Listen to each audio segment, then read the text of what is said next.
Hello,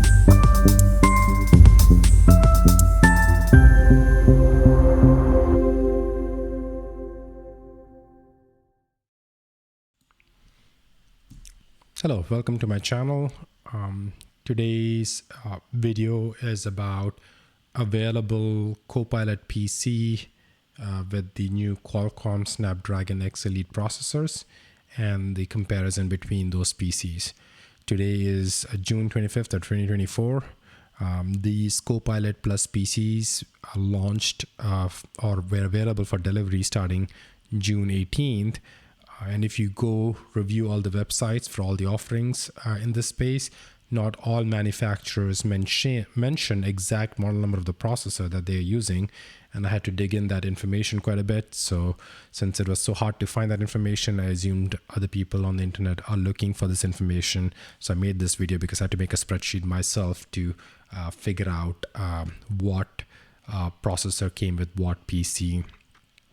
So quickly, with this ARM-based architecture, currently Qualcomm is the only one that's supplying chips that meets the minimum requirement that Microsoft has set for calling it a Copilot Plus PC.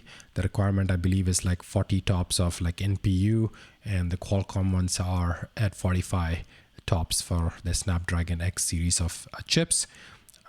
So I've taken a screenshot from Qualcomm's website, and you can see all the different specs that are available.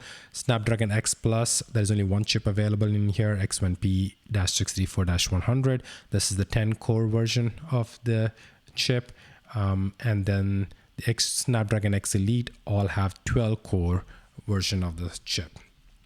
I am not comparing the laptops under the Snapdragon X Plus version because in my experience playing around with these PCs at Best Buy, Snapdragon X Plus unit seemed slightly more laggy compared to the Snapdragon X Elite, and the price differences were not that big, so it makes sense to go with Snapdragon X Elite.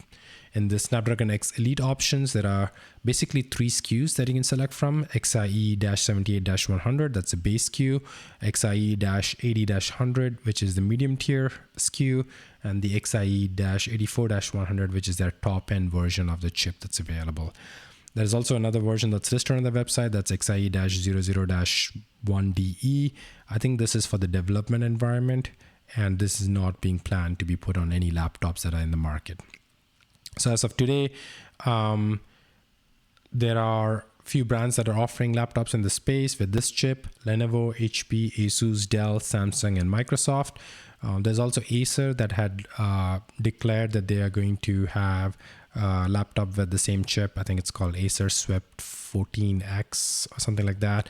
But as of today, their website doesn't show that laptop. There's no mention of this laptop on their website. It was there on the Microsoft launch day, but I think it's going to get launched in July. But until then, I wouldn't know what chip they're using, what the pricing is going to be, and all of that stuff. In this slide up here, or in this spreadsheet, as you see, I've sorted all the laptops based on the chips. I've not only had the laptop, the brand, and the chip here, I've also defined all the memory, SSD, screen size, display information, pricing, and all the ports that come with it. Hopefully that's valuable for you guys. The other thing I want to mention here is, well, let's go through this list, right? So the first one, we'll go through the 78 version. In here, there are 3 options: the Lenovo Yoga Slim 7X, HP OmniBook X, and Asus VivoBook S15.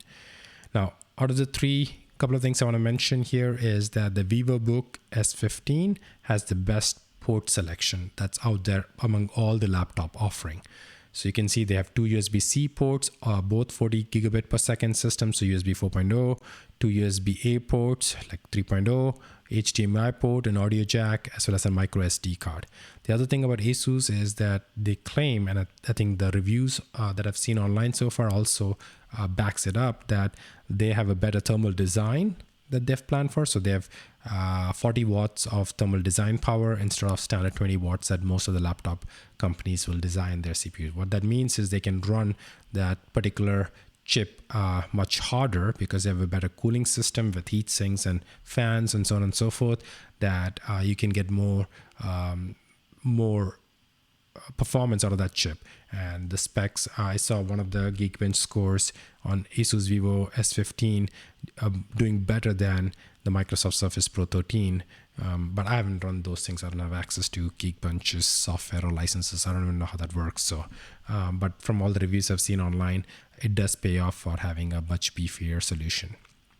The other big hack to know about Asus is if you buy it from Costco for the same price, you can get the unit with 32 gigabyte of RAM. So that's an advantage there. The Lenovo Yoga Slim 7X is also a good option because it comes with 3 USB-C ports, all USB 4.0, 40 gigabit per second on all 3 ports. So that's a good solution as well here. This is the only one that has 3 USB-C port out of all the selection. HP is a good solution that's available, but keep in mind that out of this 2 USB-C port, one is rated for 40 gigabit per second, the other one is rated for 10 gigabit per second. Also note that $1,200 pricing for 1 terabyte is only available at Best Buy.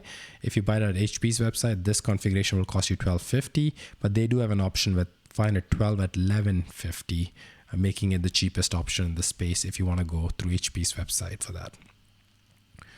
On the XIE80 space, there are quite a bit of options because Microsoft has all these Surface laptops and Surface Pro options in there, as well as Samsung Galaxy Book 4 Edge 14-inch, as well as Dell XPS 13. Now, in this category, the cheapest one is Samsung Galaxy 4 Edge 14-inch. Also, while it's the cheapest, it also has the most port options. So 2 USB-C port, HDMI port, as well as an audio jack here. But one thing to keep in mind is this particular book or this particular laptop uses a non-standard type of SSD connection. So some kind of flash connector, not the NVMe style connection. So read-write speed from some of the reviews I see is slower compared to the rest. Not going to affect you in your daily use, but upgradability in the long term would be harder. If you want to upgrade it to 1 terabyte later by yourself, that's not going to be possible, is my understanding. Microsoft options are actually pretty well as well in terms of powered performance versus battery performance. I think Microsoft solutions have topped out on the Geekbench scores that I've seen online so far.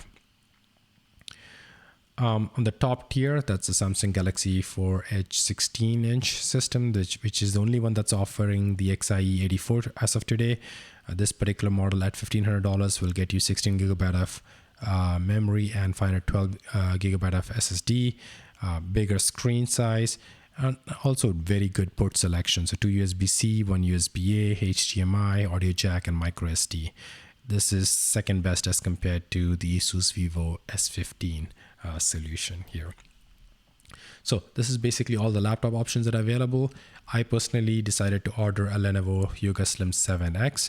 The reason why I did it is because I was able to price optimize it by going to Lenovo's Pro website, creating a new account for a business, and I was able to upgrade the SSD to 1 terabyte and memory to 32 gigabyte and still had the price lower than $1,200. It's like $1,175, $1,180 or something around that price point. So at that price point, I thought I was getting the best deal.